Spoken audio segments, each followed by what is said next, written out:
আসসালামু আলাইকুম, welcome to Dalia's blog. আজকে দেখাবো আম্মুর হাতে মুরগি মাংস রান্নার রেসিপি। সেজন্য আম্মু প্রথমে এখানে হলুদ আর লবণ দিয়ে মুরগির মাংস ভালোভাবে মাখিয়ে নিয়েছে।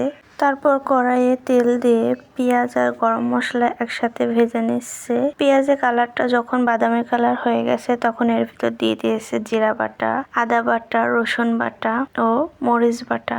সবই পরিমাণ মতো দিচ্ছে। এখন এগুলো ভালোভাবে তেলের সাথে কষিয়ে নিচ্ছে। পর দিয়ে দিচ্ছে হলুদের গুঁড়া।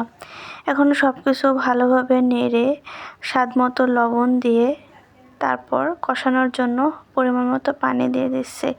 কষানো হয়ে গেলে এর ভিতর দিয়ে দিচ্ছে মুরগির মাংস আর আগে থেকে কেটে রাখা আলু। এখন এগুলো একসাথে খুব ভালোভাবে নেড়ে চেড়ে কষানোর জন্য বসিয়ে দিচ্ছে। তারপর আম্মু কয়েক টুকরা কাঁচামরিচ দিয়ে দিছে, এতে ফ্লেভারটা সুন্দর আসবে। মাংস যখন সিদ্ধ হয়ে যায় তখন আম্মু ঝোলের পানি দিয়ে কিছুক্ষণ জাল দিয়ে নামিয়ে নিয়েছে। ভিডিওটি ভালো লেগে থাকলে লাইক, কমেন্ট, ফলো দিয়ে পাশে থাকবেন। ধন্যবাদ।